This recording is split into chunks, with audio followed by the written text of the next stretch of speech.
Hello everyone, स्वागत है मेरे चैनल में। ट्यूशन सीरीज को आगे बढ़ाते हुए आज हम लोग एक नए टॉपिक स्टार्ट करने जा रहे हैं। Chemical bonding. चलिए स्टार्ट करते हैं।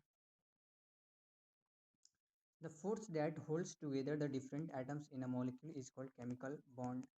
किसी भी मॉलिक्यूल में जो भी डिफरेंट एटम्स होते हैं उनको एक फोर्स होल्ड टुगेदर करता है। उसको एक फोर्स के सहारे वो एटम्स जो है वो एक दूसरे से मतलब होल्ड हुए रहते हैं। इसी को हम लोग केमिकल बॉन्ड कहते हैं। There are many types of chemical bond. Chemical bond का जो टाइप है there are many types of chemical bond. बहुत तरह के केमिकल बॉन्ड होते हैं। कौन कौन सा है? तो पहला जो है आयोनिक बॉन्ड हुआ। ठीक है, आयोनिक बॉन्ड को ही इलेक्ट्रोवायलेंट बॉन्ड बोलते हैं। तो ये क्या है आप देखते हैं। A bond formed by the complete transfer of one और more electrons from one atom to other atom is called ionic bond. कहता है ऐसा बॉन्ड जो कि एक या एक से अधिक इलेक्ट्रॉन के ट्रांसफर होने से बनता है, उसको आयोनिक बॉन्ड कहते हैं। ठीक है, जैसे एग्जांपल की बात किया जाए तो NaCl जिससे कि Na का जो ये आउटर मोस्ट ऑर्बिट का जो इलेक्ट्रॉन है ये ट्रांसफर हो जाएगा किसमें? क्लोरीन के आउटर मोस्ट सेल में ट्रांसफर होगा, क्योंकि ये स्टेबिलिटी गेन करना चाहते हैं। Na जो है एक इलेक्ट्रॉन को ट्रांसफर करके ये इनर्ट गैस जो कॉन्फ़िगरेशन होता है वो प्राप्त कर लेगा और स्टेबल हो जाएगा। मतलब Na जो एक इलेक्ट्रॉन डोनेट करेगा तो ये बन जाएगा आपका क्या, एक इलेक्ट्रॉन निकलेगा तो इसका जो एटॉमिक नंबर कितना हो जाएगा, इसमें कितने इलेक्ट्रॉन होंगे 10। तो किसका होता है? वो नियोन का होता है। नियोन क्या है? नियोन एक इनर्ट गैस है, इनर्ट गैस। ठीक है, वो स्टेबल होता है। ठीक है, उसी तरह से Cl जो है एक इलेक्ट्रॉन ले करके आर्गन हो जाएगा और ये भी स्टेबल हो जाएगा। तो बेसिकली स्टेबिलिटी गेन करने के लिए ट्रांसफर ऑफ इलेक्ट्रॉन होता है और इसी को हम लोग आयोनिक बॉन्ड के नाम से जानते हैं। अब देखिए condition of ionic bond. Ionic bond के लिए कंडीशन क्या है? Ionisation energy of metal should be low.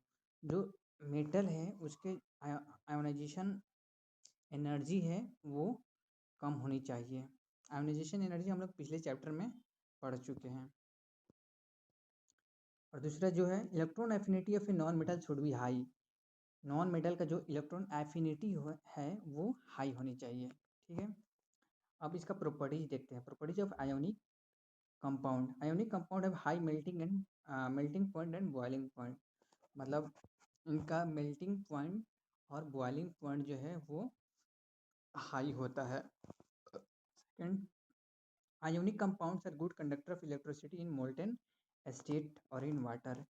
Molten state का मतलब बिल्कुल ही फ्यूज्ड स्टेट में, है ना, पूरी तरह से फ्यूज्ड स्टेट में। ठीक है, तो आयोनिक कंपाउंड जो है वो गुड कंडक्टर ऑफ इलेक्ट्रिसिटी होता है, इसको याद रखेंगे। Ionic compounds are bad conductor of electricity in solid state. मतलब आयोनिक कंपाउंड जो है ये सॉलिड स्टेट में बैड कंडक्टर होते हैं। ठीक है, ionic compounds are soluble in water. ये वाटर में सॉल्युबल होते हैं। Ionic compounds are soluble in non polar covalent like benzene, carbon, tetrachloride. मतलब पोलर कोवैलेंट किसे कहते हैं? जैसे किसी चीज़ में प्लस हो और माइनस हो उसको पोलर कहेंगे। जैसे वाटर में H प्लस हो जाएगा और OH माइनस हो जाएगा। ठीक है, उसी तरह से NaCl में एक मिनट, NaCl में Na प्लस Cl माइनस, तो वो पोलर का एग्जाम्पल हो जाएगा। लेकिन कह रहा है कि आयोनिक कंपाउंड जो है are insoluble in non polar. ये नॉन पोलर में इनसोल्युबल होता है। नॉन पोलर का एग्जाम्पल हो जाएगा बेंजीन, कार्बन, टेट्राक्लोराइड एक्सेट्रा। ठीक है, अब आते हैं कोवैलेंट बॉन्ड में। तो हमने क्या देखा कि आयोनिक बॉन्ड में क्या हो रहा है, ट्रांसफर हो रहा है इलेक्ट्रॉन का। किस लिए ट्रांसफर हो रहा है? तो स्टेबिलिटी गेन करने के लिए। उसी तरह से अब आगे हम देखते हैं कोवेलेंट बॉन्ड में क्या है।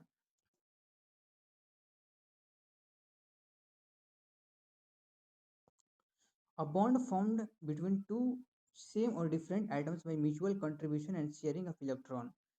इसमें याद रखना है कि शेयरिंग ऑफ इलेक्ट्रॉन होता है। आयोनिक में क्या होता था कि ट्रांसफर ऑफ इलेक्ट्रॉन, लेकिन कोवेलेंट बॉन्ड में शेयरिंग ऑफ इलेक्ट्रॉन्स हो रहा है। ठीक है ना।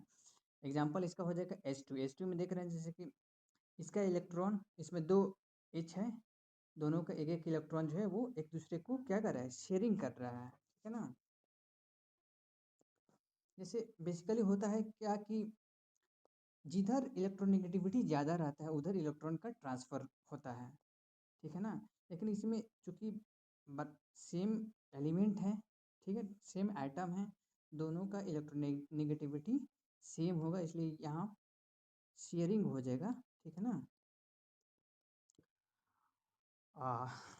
Cl2 इसमें भी वही है, इसका आउटर मोस्ट ऑर्बिट में 7 इलेक्ट्रॉन है।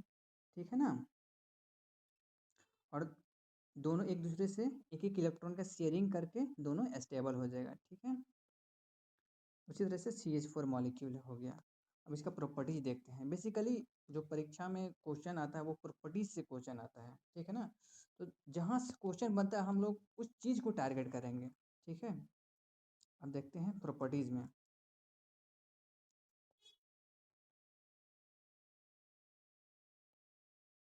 Properties of covalent compound. Covalent compound है हाई MP एंड BP, वही मेल्टिंग पॉइंट और बॉइलिंग पॉइंट उच्च होता है। They are generally bad conductor of electricity, मतलब ये सामान्य तौर पर मतलब बैड कंडक्टर होते हैं इलेक्ट्रिसिटी के। अपवाद में ग्रेफाइट को हम लोग याद रखेंगे। ग्रेफाइट जो है गुड कंडक्टर ऑफ इलेक्ट्रिसिटी है। They are generally insoluble in water, ये वाटर में इनसॉल्युबल होता है। They are generally soluble in organic solvent like benzene, acetone, chloroform, मतलब ऑर्गेनिक सॉल्वेंट में ये घुलनशील होता है, जैसे बेंजीन, एसीटोन, क्लोरोफॉर्म इत्यादि। कोवेलेंट बॉन्ड्स आर डायरेक्शनल, ये डायरेक्शनल होता है। अब तीसरा जो है कोऑर्डिनेट बॉन्ड है। कोऑर्डिनेट बॉन्ड को ही डेटिव बॉन्ड के नाम से जाना जाता है। Coordinate bond is a special type of covalent bond in which one atom donates electron to other atom. पता है ये भी एक तरह का कोवेलेंट बॉन्ड का टाइप है। ठीक है, स्पेशल टाइप है जिसमें एक एटम जो है वो इलेक्ट्रॉन्स को डोनेट करता है दूसरे एटम को। ठीक है। The bonding between the donor to acceptor atom is called coordinate bond. और यही जो बॉन्डिंग होता है डोनर और एक्सेप्टर एटम के बीच, इसी को कोऑर्डिनेट बॉन्ड के नाम से जाना जाता है। मतलब जो डोनेट करेगा, ठीक है, एक होगा डोनर, एक होगा एक्सेप्टर। ठीक है ना। जैसे एग्जांपल हो जाएगा आपका SO2। परीक्षा में आएगा कि 4 गो दे देगा कंपाउंड का नाम, और पूछेगा कि चारों में से किस में कोऑर्डिनेट बॉन्ड होता है। तो अपना ये एग्जांपल याद रखेंगे। SO2 जो है, SO2 में कोऑर्डिनेट बॉन्ड होता है। ठीक है। अब आते हैं सिग्मा बॉन्ड। सिग्मा बॉन्ड क्या है भाई? A bond formed by the linear overlapping of atomic orbital is called sigma bond. पता है एटॉमिक ऑर्बिटल के लीनियर ओवरलैपिंग से जो भी बॉन्ड बनता है उसको सिग्मा बॉन्ड के नाम से जाना जाता है। Since the extent of overlapping of atomic orbitals in a sigma bond is large, hence sigma sigma bond is a weak bond. चूंकि कह रहा है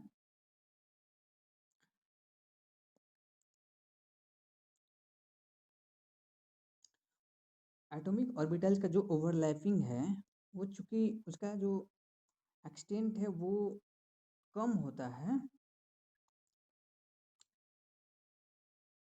कहाँ पढ़े थे, सॉरी, एक मिनट, कहाँ गए, एक मिनट, यहाँ से। Since the extent of overlapping of atomic orbitals is in a sigma bond is large, hence sigma bond is a strong bond। चूंकि ओवरलैपिंग जो है एटॉमिक ऑर्बिटल्स में जो सिग्मा बॉन्ड के केस में वो ज़्यादा होता है, इसलिए ये एक स्ट्रॉन्ग बॉन्ड होता है। सिग्मा बॉन्ड क्या है? एक स्ट्रॉन्ग बॉन्ड है। ठीक। अब पाई बॉन्ड देखते हैं। A bond found by the side wise और lateral overlapping of atomic orbitals is called pi bond. ठीक है, उसमें सिग्मा बॉन्ड में क्या होता था, लीनियर ओवरलैपिंग होता था, लेकिन पाई बॉन्ड में साइड वाइज या यूँ कहें कि लैटरल ओवरलैपिंग होता है। ठीक है ना। इन this case extent of overlapping of atomic orbitals is lesser than sigma bond, मतलब सिग्मा बॉन्ड के मुकाबले इसमें जो ओवरलैपिंग होता है एटॉमिक ऑर्बिटल्स का वो कम होता है, इसलिए पाई बॉन्ड जो है वीक बॉन्ड हुआ। तो सिग्मा बॉन्ड क्या ध्यान में रखना है, एक स्ट्रॉन्ग बॉन्ड होता है, pi bond is weak bond. ठीक है, कोई भी सिंगल बॉन्ड की बात करें तो उसमें एक सिग्मा बॉन्ड होगा, और डबल बॉन्ड में की बात करें तो एक पाई और एक सिग्मा होगा। ट्रिपल बॉन्ड जब रहेगा तो दो पाई एक सिग्मा होगा। ठीक है ना, इसको याद रखेंगे। ज़्यादा हम लोग को मतलब ये नहीं कि पूरा 11th-12th का हायर लेवल का पढ़ना है, जो परीक्षा में पूछा जाता है, जो कंपटीशन में पूछा जाता है, कॉम्पिटिटिव एग्जाम में, उसको हम लोग देखना है। अब बॉन्ड एनर्जी देखते हैं। The amount of energy required to break one mole bonds of a particular type between the atoms in a gaseous state of substance is called bond energy। मतलब वन मोल बॉन्ड्स को break करने में जो भी energy लगता है उसको bond energy कहेंगे। ठीक है, bond energy depends upon the following factors, निम्नलिखित फैक्टर पर बॉन्ड एनर्जी जो है वो निर्भर करता है। किस किस पर, तो साइज ऑफ एटम पहला, और दूसरा मल्टीप्लिसिटी ऑफ बॉन्ड, यही दो पर डिपेंड करता है bond energy. Greater the size of atoms laser will be bond energy. Atoms के साइज ग्रेटर होने पर बॉन्ड एनर्जी जो है वो कम होगा। Greater the bond multiplicity more will be bond energy. ठीक है, मतलब जिन बॉन्ड मल्टीप्लिसिटी ज़्यादा रहेगा तो बॉन्ड एनर्जी ज़्यादा रहेगा। ये दोनों पॉइंट याद रखेंगे। अब जैसे सिंगल बॉन्ड, डबल बॉन्ड और ट्रिपल बॉन्ड की बात करें तो ट्रिपल बॉन्ड में मल्टीप्लिसिटी ज़्यादा हो रहा है, इसलिए इसका बॉन्ड एनर्जी ज़्यादा होगा डबल बॉन्ड से, और डबल बॉन्ड का ज़्यादा होगा सिंगल बॉन्ड से। ठीक है, ये बॉन्ड मल्टीप्लिसिटी जिसमें ज़्यादा होगा उसका बॉन्ड एनर्जी ज़्यादा होगा। ठीक, बॉन्ड लेंथ, अब देखते हैं बॉन्ड लेंथ। द एवरेज, एक minute,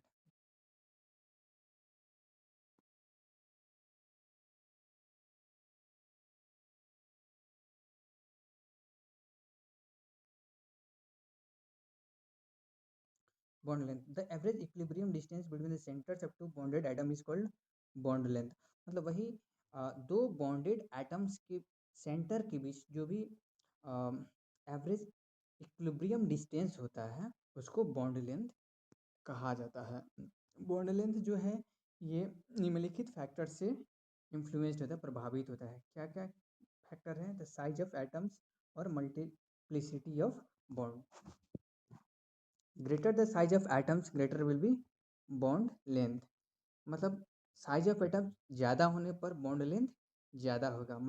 greater the multiplicity of bond laser will be bond length, मतलब ये बॉन्ड एनर्जी से ठीक उल्टा हो रहा है। ठीक है ना, उसमें था कि साइज ऑफ एटम ज़्यादा होने पर, ग्रेटर होने पर बॉन्ड एनर्जी कम होता था, लेकिन इसमें greater the size of atoms, atoms के साइज ग्रेटर होने पर बॉन्ड लेंथ जो है वो ज़्यादा होगा। और उसमें होता था कि बॉन्ड मल्टीप्लिसिटी ज़्यादा होने पर बॉन्ड एनर्जी ज़्यादा रहता था, लेकिन इसमें बॉन्ड मल्टीप्लिसिटी जो ज़्यादा रहने पर बॉन्ड लेंथ जो है वो कम होगा। ये ध्यान में रखेंगे, दोनों एक दूसरे के अपोजिट चल रहा है चीज़ें। अब देखते हैं hydrogen bond.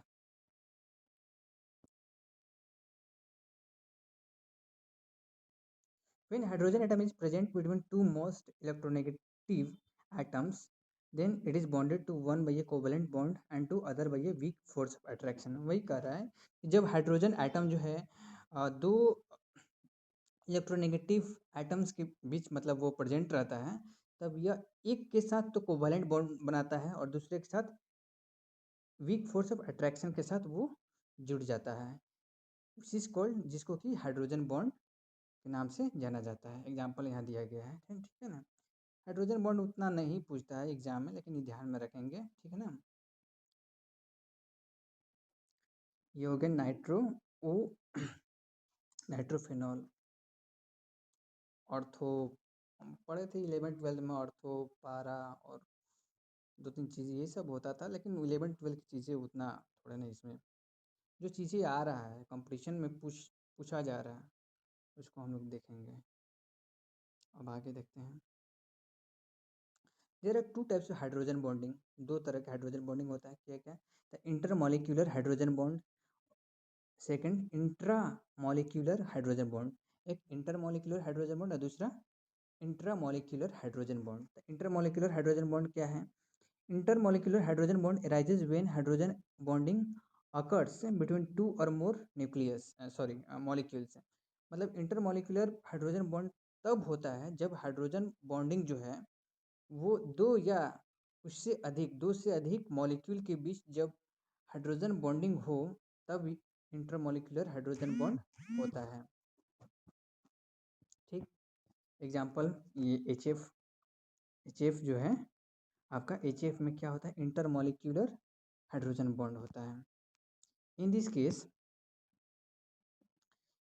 MP and BP of compound increases due to molecular association। इस केस में मतलब इंटर मॉलिक्यूलर हाइड्रोजन बॉन्ड के केस में MP मेल्टिंग पॉइंट और बॉइलिंग पॉइंट जो है कंपाउंड का वो बढ़ता है मॉलिक्यूलर एसोसिएशन के कारण। ठीक, when hydrogen bonding occurs within a molecule then it is called intramolecular hydrogen bonding। वही उसमें दो अलग अलग, ठीक है ना, 2 या 2 से अधिक मॉलिक्यूल होते थे, लेकिन इसमें कह रहा है कि विदिन अ मॉलिक्यूल के अंदर ही जब हाइड्रोजन बॉन्डिंग हो तो उसको इंट्रा मॉलिक्यूलर हाइड्रोजन बॉन्डिंग कहेंगे। Due to cyclisation MP and BP of the compound decreases in this case. मतलब मेल्टिंग पॉइंट और बॉइलिंग पॉइंट जो है इस केस में घटता है। इसको याद रखेंगे, ठीक ना, क्योंकि साइकिल बन रहा है ना, वही यहाँ लिखा हुआ है, साइकिल बन रहा है, इसके कारण MP और BP जो है वो घट रहा है। तो इंटरमॉलिक्यूलर हाइड्रोजन बॉन्ड में मेल्टिंग पॉइंट और बॉइलिंग पॉइंट अधिक रहेगा, लेकिन इंट्रा में कम रहेगा। अब आगे देखते हैं। Due to intermolecular hydrogen bonding between alcohol and water, alcohol is soluble in water. कह रहा है कि इंटरमॉलिक्यूलर हाइड्रोजन बॉन्डिंग के कारण अल्कोहल और वाटर के बीच अल्कोहल जो है वो सॉल्युबल होता है वाटर में। तो अल्कोहल वाटर में सॉल्युबल होता है, क्यों? क्योंकि इंटरमॉलिक्यूलर हाइड्रोजन बॉन्डिंग होता है अल्कोहल और वाटर के बीच में, ठीक है ना, इसके कारण वो सॉल्युबल होता है। इस तरह से आज ये टॉपिक केमिकल बॉन्डिंग यही समाप्त होता है। आशा करते हैं कि समझ में आया होगा।